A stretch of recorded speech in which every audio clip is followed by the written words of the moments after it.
Welcome to this episode of ATB at the Buzzer. I'm Billy Rubber Shoes Corey, and I have Tyler Little Shoes Corey. We're a little thin this week. Adam Bill and Ty's Excellent Adventure.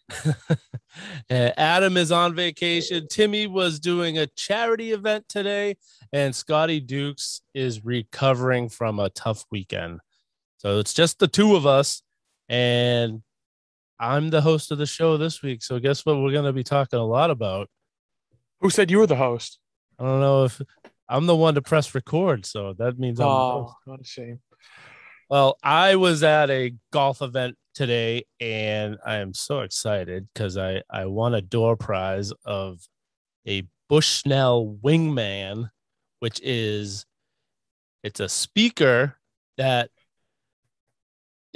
it's magnetic. So like when you're in the golf cart, you can click it on the metal part of the cart and it so you drive around with it right there. But also it has a remote and you hook it up to an app and it will tell you the distance that you're from the pin. So you just I wonder how far I am. I'll click this up. You're 132 yards. So I'm very excited about that.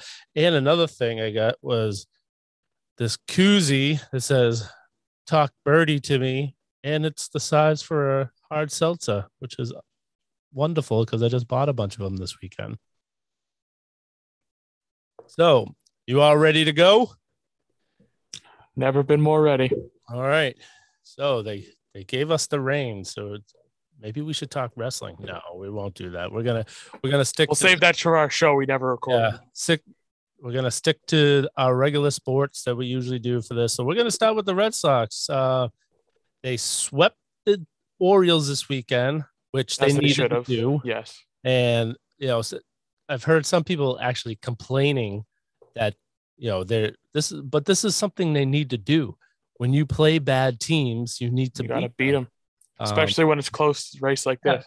So going into this weekend on the Rubber Shoes wrap up Friday morning, I said they need to sweep Baltimore, and if Tampa Bay ends up sweeping their series, then you stay right with them. But if they lose any games, you gain a couple. So they gained a couple games. The Red Sox are now 3 games behind the Tampa Bay Rays, and they are tied with Oakland with. Well, it's actually a virtual tie. They're percentage-wise, they're tied. They're like I think Oakland's played a couple less games, so they're tied with Oakland for the 2 wild card spots. So if the playoffs start today, they're in the playoffs. The Yankees are 2.5 games behind, and they have a 3-game series against the Yankees starting tomorrow with a day-night doubleheader in the Bronx. They really need to. Do well against it. The Yankees are kind of reeling right now. They had a tough weekend. They had the Field of Dreams game. Did you watch any of that? I did watch that. That was one of the best things to come from baseball. One of the best things to come from baseball in recent best concepts, ideas. Yeah. And it was beautiful to see them choke at the very end with their crappy pitcher. So with the fireworks going, everything was great. Great game. And it was like one of the most viewed baseball games in like 16 years or something like that. Yeah. So, yeah. Oh, that's good to hear you say that because Field of Dreams, the movie is my generation. It came out in 89. That's the year I graduated. So I love the movie and to have them play. So originally when they were talking about it, I thought they were actually playing on the original field that they built, but they kept that field is still intact with the house. So the whole movie scene is intact. They built another field in the cornfield for this. And awesome. I guess it's going to be something every year. It was, did you watch the beginning of it when Kevin Costner was with the opening and the intro? Yeah, that was great too. Yeah. I thought it was a little long with Kevin Costner walking on like with the music playing. I'm like, all right, what the heck's going on here? But when they had the players come out of the cornfield, that was really good. Have you ever seen the movie? Yeah, I've seen some of it. Okay. I just on a quick side tangent, I think I encourage this with all the the big four. I think doing something like this every year, like NHL does the big arena one. The classic Yeah, and stuff like the that. outdoor game. Like it was a while ago, maybe over a decade, where the NBA they had that game in like the open stadium. Yep. It was either in a base. They should do more stuff like that. It's really cool and it brings in a lot of people to watch it. I don't see why you wouldn't. So I know college basketball, they've had games out on a Navy carrier out. Yeah, yeah. I don't think they're actually out to sea. I think they're in port, but it's still they're playing on the ship, which is pretty cool. Yeah, I Yeah. like it. These concept games I do like, but the problem is sometimes like so it was really successful. Hopefully they don't drown us with Oh too yeah. much of it. You know, it's good. It's the Okay, same thing once a every year. year, have two different Yeah. teams every year play in this game. But the problem that we'll see how they deal with it was easy with the White Sox because the White Sox are right up the they're just north of where they played that game. So it wasn't too bad for them to play there one game and then go to Chicago for the next two games. But if you have like, two teams from California, it might be tough, but they can figure it out, like figure out the Blue Jays or scheduling. something. Yeah. But yeah, I really enjoyed it, especially with them wearing the old looking uniforms. Yeah, which is cool. Although the city jerseys for the White Sox this year are beautiful. Oh yeah, I haven't seen those. The South Side ones. I think I showed Oh you. yeah. The Okay. pins. Yep. Yeah, those are great. Yeah, those are. Yeah, like as we talked, I think one of our earlier episodes with the Boston the marathon jersey that the Red Sox came out with. At first, it took a little. It grew on you though. Yeah. Yeah. At first, I was like, "Wow, that's a lot of yellow," but I do like that, and I always love when they do more jerseys. Yeah, that's why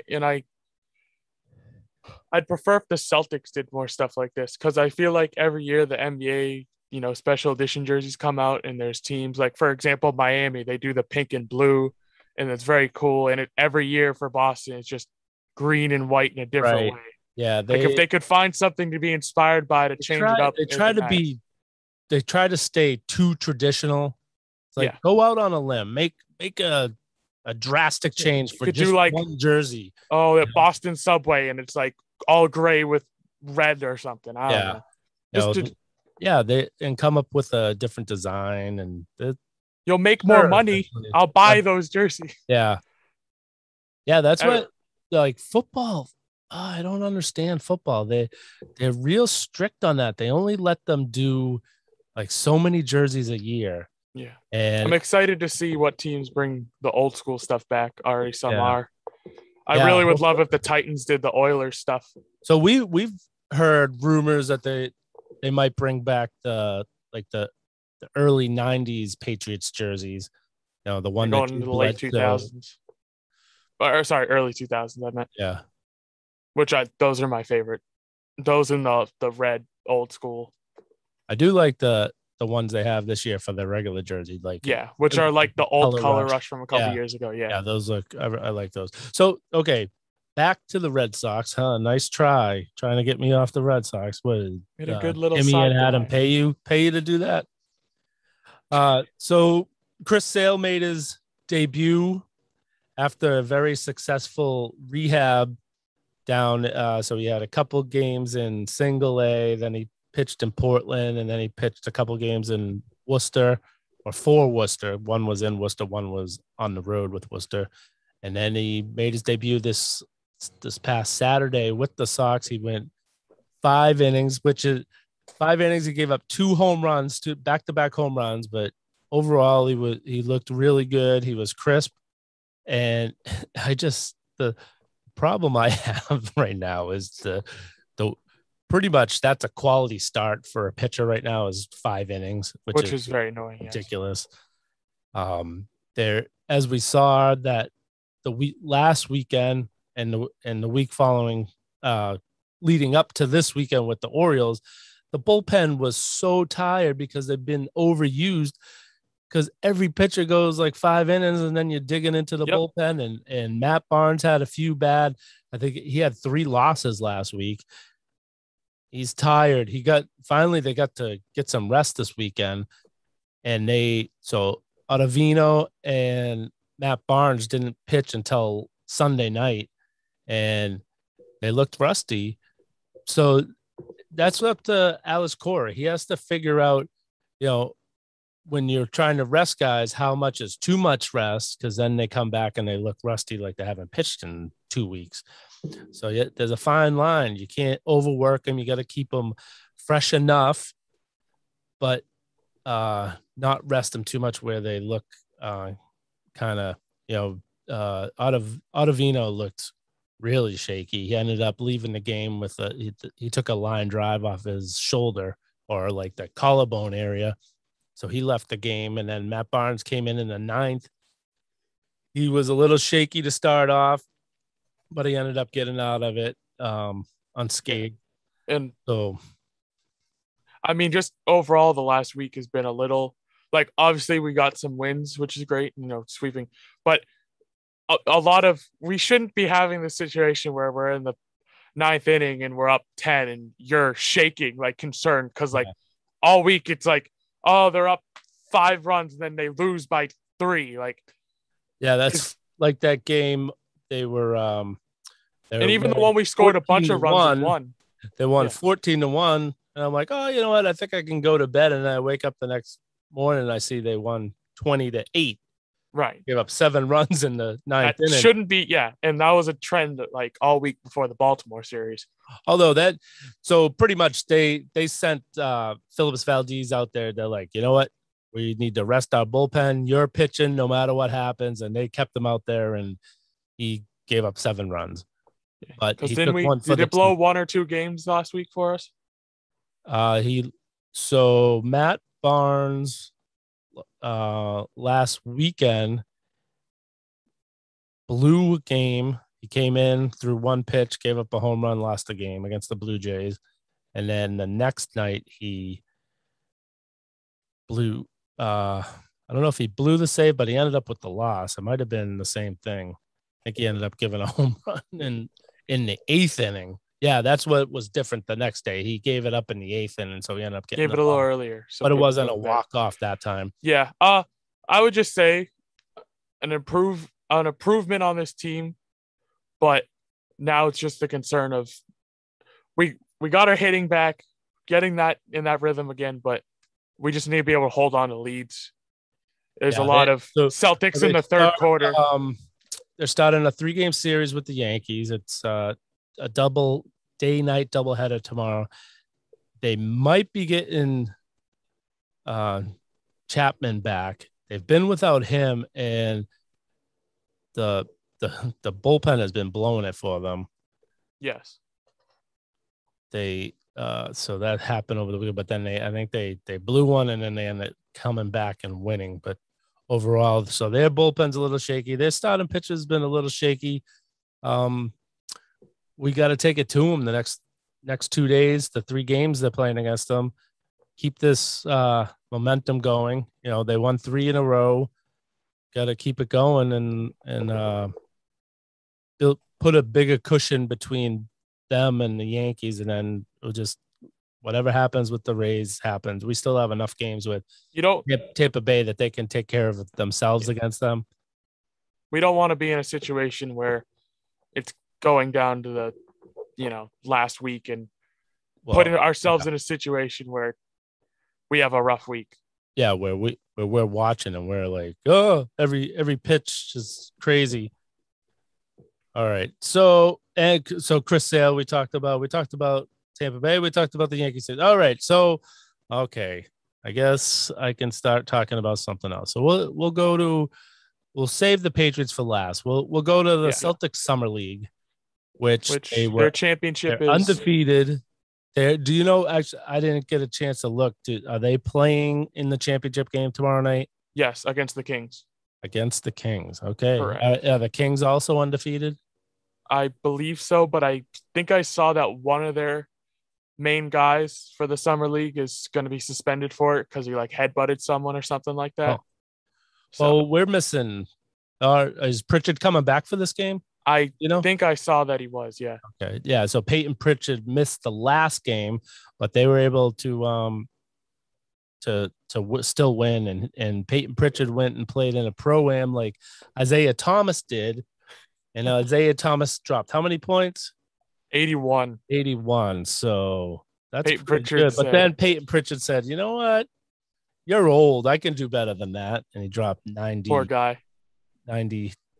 one or two, one of Okay. those. Yeah. I Yeah. think it was two. So he got some balling in out in Yeah. Oregon. And I believe he, even with missing that game, is still leading the summer league on the Celtics with most points. And then Yeah, Neesmith is behind him. they're the guys that have been on the team, last year and the last couple of years. Carson Edwards had a really good summer league. He also did Aaron his Smith. first year and then did nothing. Yeah. But hey. Yeah, so I know I was watching. So it was kind of weird when they had the summer league games on. A couple of them they had on. You could watch on NBC Sports Boston, and they weren't at. So the Celtics commentators weren't at the game itself. They were watching off the TV, and it was like Abby Chin and Scal were just kind of talking about the game. They really weren't calling it. Yeah, that's a lot. Those were kind of a little weird. And then I watched a couple of the games on the ESPN broadcast, and they were saying, Carson Edwards is on the bubble to make the team this year, but they believe he's shown enough that someone will end up picking him up. And Romeo was looking good. Yeah, too. Romeo. He had that crazy dunk. Oh yeah. That he looked at, what I don't know how to say his name yet. The guy they just drafted from France, he actually looked pretty good. He had a good scoring game last week. He's very athletic. He can get some ups. He made a couple blocks that I saw. And Neesmith has been great. He's continuing that. Yeah, his upward. He's a pretty trajectory good, from last year. Pretty good shooter. Yeah, it took a little bit last year. Yeah, that was halfway through the season before we started. We drafted him as a knockdown shooter, and mainly what he did for us was defense. So it's good to see that he's getting that shot in more. Because, especially when we were relying on Romeo to keep making those corner threes in the playoffs and he wasn't, would be nice if we can get Neesmith to get stuff rolling. It looks like he's more of a slasher. He's so when the game that Pritchard wasn't there, he was playing point guard a bunch of it that I saw. He doesn't look smooth handling the ball coming up. Romeo, he's more of a gritty guy. Yeah. That guy that's going to get in the paint, be a defensive pest, and be physical. Very athletic, but he didn't look very good handling the ball. Neesmith, I was very impressed with Neesmith. And Neesmith and Pritchard definitely just kind of built on what he did for us earlier in the season. Everyone was high on before he got hurt. And then, So, what do you think of the Dennis Schroeder signing? Well, when I first heard about it, I wasn't exactly thrilled that we were getting him because he had a rough season last year. But when you put it into how much we're paying him, it's a really good steal. And especially with how much he wanted to make, I think that can light a fire under him as well. And hopefully we can get Oklahoma City Dennis Schroeder, who is a fantastic player, 6th man of the year. And whether he starts or Smart, we'll see. Either way, I think that this can all be a very big positive for Schroeder, and he can get paid. When he was in Atlanta, I thought he was pretty good. Good as well, yeah. Definitely a pain in our butt. Yeah, but he definitely got that elevated, like he had a spot on OKC. And so this could go two ways. I see it. One, he has something to prove. He wants to make that big contract next year. He plays unbelievable. And, we benefit, or not we, I'm not on the team. The Celtics benefit from him playing unbelievable. But also it could be where he in his head thinks he needs to put up all these numbers so he can get this contract, that maybe he ball hogs a little bit and he doesn't play the way he should play. because he's trying to get, and that's not going to be good. If he's taken away from Tatum and Brown to try and pad his own stats, that's not going to go well. I don't think so. I mean, it's possible, obviously, but like even, games last season where it was, really reliant on him being that guy when AD and LeBron was hurt, he was still he was still trying to be the top scorer, but he wasn't, trying to Kobe last game it and just take the ball every time. So, and he's not, I think that is the other problem is that coaching of the Lakers, we're trying to make him something that he's not. As like a player, he's more that guy that he can get you a lot of points, but he's also that well-rounded guy that can help elevate other people. Yeah, and they had so they brought him into the Lakers to try and fill Rondo's spot, and it didn't work out very well. So hopefully, I just wonder, he's very similar to Marcus Smart. Yes. He's that pest. He's a point guard, but I'd say he's Marcus Smart, but better at scoring. Yes. Yeah, he's a better shooter. Where if we need him to get 30 points. You figure Marcus Smart has those games where, he lights it up from three, and that's part of the problem. When he has those games, then he always thinks he's just one basket away from catching himself on fire, and so I don't know. It'll be interesting to replace the rim from all the bricks he hits off it. Yeah, it'll be interesting to see how they work both those players in together. Yeah, and also another positive is he seems to be very, he wanted to be in Boston, that he was excited to play for a team. He was saying he was excited to play for a team with this legacy and be able to show himself off here. Yeah, hopefully it's I was hoping they were going to go after him anyway, but I don't know, when he gave up the 84 million and you're like, what is he doing? And then he ends up signing with us for a little over 5. Very big fumble of the bag, drop. But yeah. So hopefully, but for the money, I'll definitely take both of us. We'll have to we definitely need to get get Scotty Duke's take on that, because he's a big basketball guy, but the guy that he's been saying, Yam Bader, is that how you say it? Yeah, that's about, yeah. Well, he ended up getting hurt, I think, the last game, but he wasn't doing much anyways. Impressed with him. I think he had one of the first games he had a very bad field goal percentage. Now, really wasn't keying on him, and I'm sure Scotty Dukes has watched those games and really was keying on him. So I mean, maybe he can tell us more of what, I mean, raw potential, it's there, but we'll see what happens. Yeah, I was impressed with the kid they just drafted, so I do like that. Yeah, the young guys are looking good. I want to say that we should be a better team this year than we were last, but I mean, we'll see. It's kind of we'll have to see. I mean, even last year, the first month, we were the best team in the NBA, and then we obviously dropped off. So it's going to take time to really know what this team's identity is going to be. I'm still excited. I don't think we're going to be champions or anything, but just to see something built and see.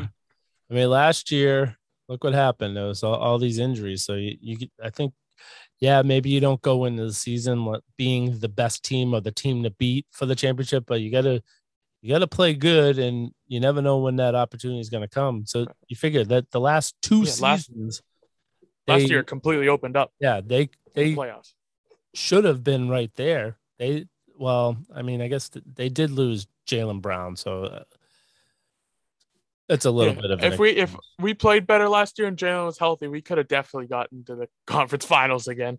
Yep. But I feel like that's a lot of the last few years with us where the expectations aren't very high, other than the year with Kyrie Hayward when we were stacked and we underperformed. But whenever the expectations seem to be low before season, we always seem to overachieve them. And we get really close to going to the finals, and then we don't get there, but you can't be that upset because you didn't expect them to get that far anyways. So. Right. I think last year was a disappointment because they were expected to be. The years we're expected to be good, we don't do good. Yeah. So I can't wait to see the preseason games to see how they're gonna fit everyone in, and I'm part of me thinks that Brad Stevens isn't done with making some moves, but it definitely looks like he is looking to next off season to do something because most of the contracts they have right now are just 1 year deals. hopefully They're on Beal. there last year. That's where all the things seem to be aligning. But Right. I mean, who knows? It's all It'll be speculation. interesting because there's been, Marcus Smart's on his last year. There's been reports that he's going to be signing an extension, but then I haven't heard anything in a week since they Yeah. I signed mean, for God's Schroeder, sakes, a kind of month ago, whatever. everyone expected him to be gone. So Right. So I'm he's wondering, obviously not the it's still biggest. that Siakam rumors are out there. Yeah, which is a interesting one. He's one of those guys I don't really know how I feel about right now. If you told me this 2 years ago, I'd be really excited, but Right. he's had a rough. Yeah. That's He that's like, how I felt also because yeah, he was an I don't know if you say elite, but he was pretty close to being an yeah, elite he was an player. all-star, and then the year after they won the championship, the regular season he peaked, looked like one of the best Oh, yeah. players, and The then the playoffs playoffs he was came and awful. he just Not sucked. Ben Simmons awful, but he was It pretty was bad. pretty close. He at least scored some points, Yeah. but He it wasn't was running rough. away from the ball in the fourth quarter at least. Yeah, it was. Yeah, and this season That's another wasn't. interesting. So one of the games the Celtics played was against the 76ers, and they were talking about Ben Simmons. What does he show up to camp? And if he does, what are they going to do? They really need to. They're the the powers to be in Philadelphia. They think they're going to get something for him. That's the problem. Because Right. Simmons' agent and Simmons both are ready to move on. The 76ers are also ready to move on, but their view of what they think they can get is much higher than anything that's going to happen. They Yeah. could have had a deal done weeks ago, but they've been overblowing. And what's probably going to happen is they're going to want him gone last minute and they're going to take something dumb and it's just going to be a James Harden Rockets trade debacle. At this point, if a team can come to them with a bunch of nothings to add up to his contract just so you can, you get these guys, maybe you waive them or whatever, but you don't have to eat that whole contract. Like maybe you get a couple guys you can actually use and then the other ones you just let them go. And at least you're like getting they're only going to get contract. For big contract guys, they're not going to get people that are performing. Like maybe Porzingis or something, a guy that's getting a lot of money but really isn't, and just like the Clippers trade, they gave away two good players for Bledsoe, who's probably just around both of those players' level, but it was just because his contract was really big. Yes. That's the problem with the NBA is you have to come within a certain percentage of the money to be able to make a trade. You can't just send a $35 million a year guy for, so maybe like Neesmith, someone sees him, is like, oh, he looks like he's pretty good. I'd love to have him right now, but he's only, he's making less than 10 million.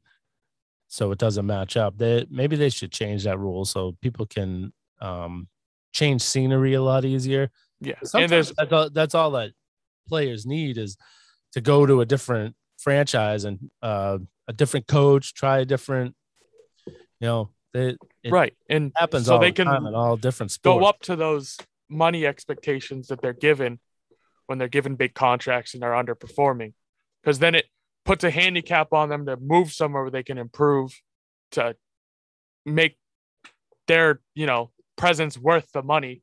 Yep. So it just kind of throws a wrench and stuff when bad contracts happen like that. I mean, yeah, it bites you in the ass. Like yeah, sure. Like they deserve to get screwed because they make good dumb rules and, give someone a lot of money that doesn't deserve it. But I still don't understand what they were thinking. He never showed. Since rookie year, Ben Simmons hasn't done anything. A good, based on improvement, defender, I mean, and he was a good distributor, and could go to the basket. He he didn't show signs that he was going to be a good shooter. I have watched 3 years in a row off-season shooting clips of Ben Simmons. Like this off-season, he's working with Rajon Rondo. I've seen it twice before. I don't believe a damn thing because he doesn't even try to attempt to take the shots in there. Maybe he has it, but he has some sort of mental thing where it doesn't click with him and he doesn't believe in it. You know, that he has the yips that and that's is it Marcus Folk? Markelle Fultz. Markelle. Because that was a whole mess too, where they had to change his entire jump shot. Yeah. And that's something they gotta try. He can't get much worse. So you should try something drastic at this point. Yeah, because I think they even had Markelle shoot with his other arm. Yeah. And he actually was at the beginning of the season, he was playing decent, like as a solid role player, and then obviously tore his ACL. Yeah. That's been a mess, but they just gotta do. Ben Simmons can be a great defender that can be good for other teams, but if he wants to be a star, they gotta figure something out to make him be able to be an offensive threat. Right. Because his only thing he can do is dunk and, lay it up. There's nothing else there. All right. That leads us to the Patriots. Preseason game number one of 3. There's only 3 preseason games now. Very exciting. They started Cam, which it's so weird. We've watched some games around the league over the weekend, and some teams aren't starting any of their starters. Yeah, like the Cleveland game, they had nobody. There was like probably their 3rd receiver started, and like we had a lot of people, no running backs. We went. Usually, you see, a couple series, and that's what happened with the Patriots. So Cam Newton started. He had 2 series out there with all the starters, and it looked like last year. Yes, 100%. It wasn't like the worst of the worst, but it wasn't, an improvement. Right. It was just he was a quarterback. Mac Jones came in, and the whole tempo changed. 100%. There was like life brought into the So if he continues to do this, Bill's gonna have a. And I'm not saying he was like Patrick Mahomes out there. No, right. When you go from watching Cam Newton to him, there was an obvious difference. Unless, it's possible they're going to use both of them if they want to have Cam go out there and run, or try to run and do the option, or do something like the Baltimore's done a lot with Lamar and what's their backup? I can't remember his name right now. Drafted by the Redskins. He was really good, then got hurt. Oh. But yeah, you know what I'm talking about. I'm sure I'll remember in like 20 minutes. I could just look it up, honestly. But also, Cam came out today and said that, according to Belichick has said nothing about who the starter is or anything like that. So it's still, so maybe not in Belichick's mind, but to the team, there's still an option. Okay. They looked like 2 totally different teams out there. Oh yeah, there's Trace McSorley, but did they get rid of him? Oh, it was RG3, there you go. Yeah. But they were doing a lot of different plays. Like they had him and the running back out there, and they have the option plays and stuff. So we could do something like, and we were doing middle season, we were doing a lot of plays with Cam, Edelman, and N'Keal Harry, where it like fake to toss to Edelman, then Edelman would run it to Harry and stuff. There's a lot of gimmick plays, it seems, and I don't think you win very often if you're doing that all the time. Yeah, if you do it, once a game. But there was a lot of points where we were doing it like 5 times a game because we had nothing and all we had was a decent run. It'd be interesting if they give Mac Jones a chance to start one of these last 2 games to see how he is. Would you personally want them to just start Mac Jones week 1? Yes. Just turn the page. Cam Newton is not our future. Let's find out if Mac Jones is. And I mean, examples like if the Chargers started Herbert week 1, they could have possibly scratched into the playoffs. I mean, Yep. he was an absolute stud, ready to go immediately, but they waited until the doctor tried to kill Tyrod Taylor to put him in. Yeah, I mean, his lung. I get it either way because it seems to be a lot of rookies like Baker's first year. He started like week 7 or whatever, and they like won every game after that, but they had already dug themselves a big hole. The Broncos, obviously, Drew Lock didn't have a good season last year, but that's year 2 when he started at the middle of the season. He was having some really good games and they were winning. So I'd prefer if that didn't happen. I'm fine with them giving Cam a week or 2, and if it doesn't work out, I'd want them to just move on. Yeah, I mean, as long as they're gonna have a quick trigger with Cam, Correct. I don't mind them starting him. Yes. Like I need there to be a hot seat on Cam to where if he makes mistakes and we're not winning, he's out like that.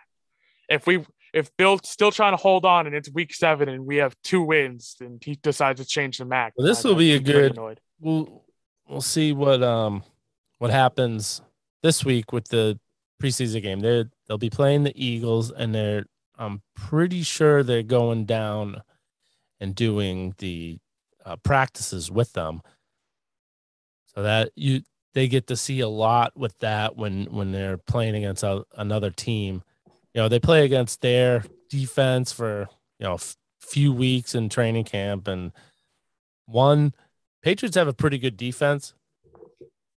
So yeah, that's another thing that's hard really good defense, and not every other team out in the league is going to be like that. And they actually have a pretty soft start. That's everyone's like, oh, we don't. That we hear on the other radio stations, they talk about, well, I don't think Belichick wants him to go up against Brady in week 4. So if Cam is just horrible, you just wait until week 5 because you don't want to have him go up against Brady head to head. No. Well, that would be rough if they put Mac Jones' first game against Brady. Right. So that's why I'm saying give Cam 2 weeks maximum. If he's underperforming, you put Mac in week 3. Belichick has always said he's doing what's best for the team, but I don't know. He really has his eye, or everyone believes he has his eye on Shula's record for most wins. And he feels that's why he had Newton last year. He thought that he's going to get more wins out of him. I don't know if he's putting what's best for the team first. I think he's looking for himself. He's like, okay, Cam may not be the best in the long haul, and he's going to keep the kid on the bench just because he thinks he has a better chance to win, squeak out a win. It's not going to be pretty, but he may be able to squeak out a win with his defense instead of giving the kid reps. Because that was like last year. Why Stidham didn't play almost at all last year? I think he came. Well, he played against the Chiefs and sucked ass, but yeah, and that was because Cam was out. But I think that might have been that was kind of the last like straw with him. Yep. Because those, even when we put him in against the Jets 2019 and he instantly threw a pick 6 and they had to put Brady back in. So any potential he's had, the second he's been put in a actual NFL game situation, he just got cold feet and threw quite a bit. He had like one good touchdown in that Chiefs game, but it was rough.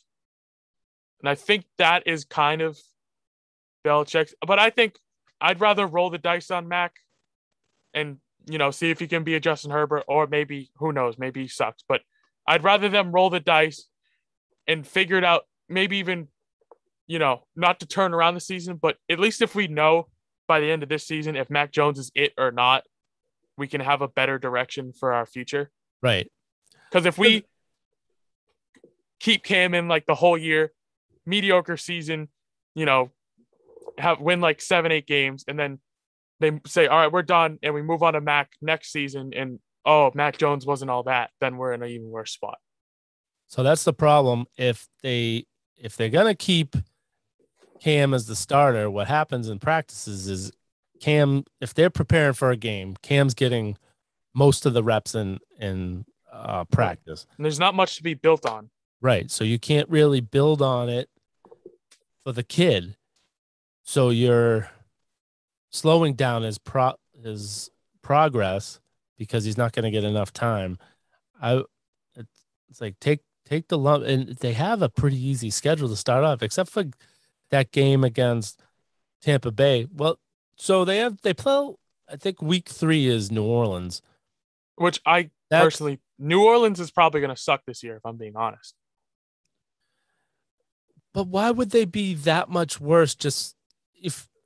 Breeze was hurt a lot last year and missed a bunch of games, so they still made they what they yes, were, but I'm saying offensively, the they don't have a good quarterback. NFC. There's a problem with Michael Thomas where they're not sure if he's playing or not. One of their other receivers retired, and they let go of another one, so they don't really have a receiving core. So the offense is much worse. Other than, Kamara can obviously carry them on his back if he has to. But with running backs in the NFL, who knows? He could be out for the season at week 3. So I don't see them making the playoffs this year. I could be completely wrong, but that's just how I feel. But just looking at the Patriots schedule, if we're, say, compared to last year, if we're even a semi-decent team like we were last year where we were okay, there's no reason why we shouldn't win at least 10 games. We have a really easy schedule this year. Yeah, if they just have decent quarterback play, they're going to be in the run for the AFC East. Yes. It was a tight race last year where there was a lot of really great teams. I don't see Buffalo running away with it. They're not going to be a 14-3 team. In some of those teams last year, I don't think the Steelers are going to be as good because they have a hard schedule now. I think they're not going to be very great and be in that race. The Colts, who knows? The Dolphins it's 50-50. They could be really good or really bad. So there's a lot of those teams where I feel like it's not as certain. There's always that one team that comes out of nowhere and is a threat, but I feel like it should be an easier way to get in the playoffs this year than it was last year. Yeah. Which I'm still surprised. I thought for sure the Colts were going to pick up Rivers when he said he wasn't sure he wanted to stay retired. I thought that was an opportunity for them to pick him up since they don't have a quarterback right now. Yeah. Because, I'd say, the only locks I'd have are Chiefs, Bills, Browns, and I'm sure there's another good team I can't think about right now. The Ravens. Yeah, they took a pretty big. The Ravens, too, could be a 50-50-ish team. The Titans I'm a little uncertain on. Tannehill didn't have as good as a year last year. I could see him faltering. It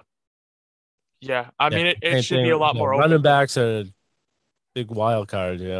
Derrick Henry could go down week. And I also, they're still going to be good, but I feel like the Chiefs aren't going to have as dominant as a year after. I feel like it's going to be kind of an effect of previous really good teams like the Rams after they're in a Super Bowl where they get kind of exposed, where they're going to have some struggles.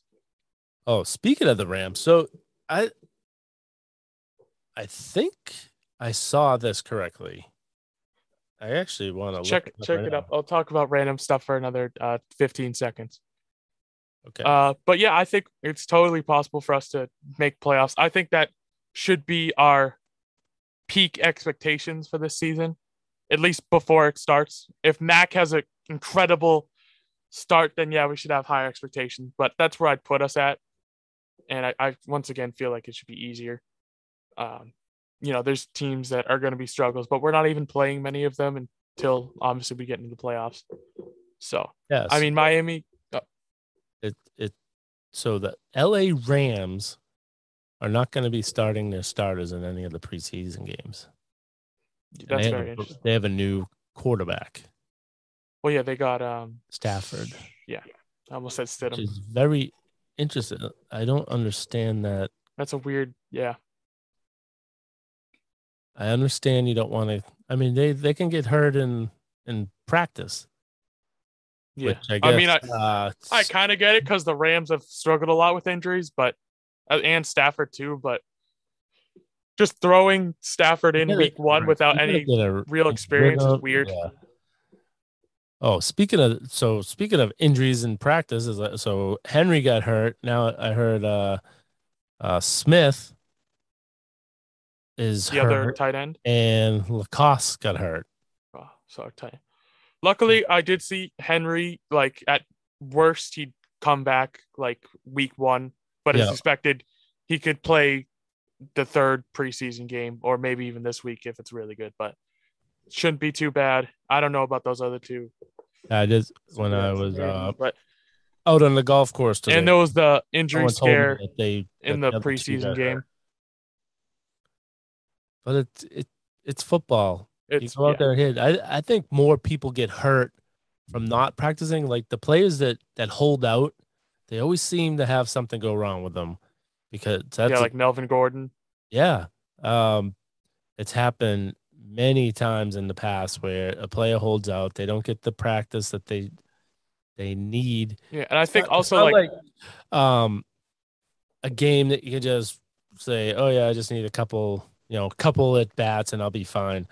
It's the wear and tear and I think it's your body has to take good to get a little bit of, because even look at someone like Saquon where he's been hurt a lot. He's has a year off and then he comes back like week 3 and he's instantly hurt again because he's just jumping right back in, and obviously you're against tougher competition where people getting that are more really trying to hit you too. Correct. Practice, they're going full speed to a point, I think, and you're practicing against your defense and against your offense, they might the coaches are going to blow the whistle quick if something, but in a real game, if the refs don't blow the whistle, people are coming and making that extra hit, and that's, you never know. So I think not playing in a regular season or a preseason game, that's very well, we'll see, because they definitely fell off since they were in the Super Bowl. Yeah, I think they should be better this year with Stafford because 100%. Even when they went to the Super Bowl, I had no belief at all in Jared Goff. But I mean, who knows with injuries? That was pretty much the defense with everything. That carried him there. He'll have when he's not playing against a good defense, he can put up some decent numbers. But whenever he has a good defense against him, man, the Lions are gonna suck. Oh, I know. Yeah, they're doomed. The only thing that was keeping them together was Matt Stafford. Yeah, they lost Marvin Jones to the Jaguars. They have like the good rookie running back that dropped that wide open pass in the end zone. That's like the. Speaking of the Jaguars, we saw the Trevor Lawrence make his first preseason start, and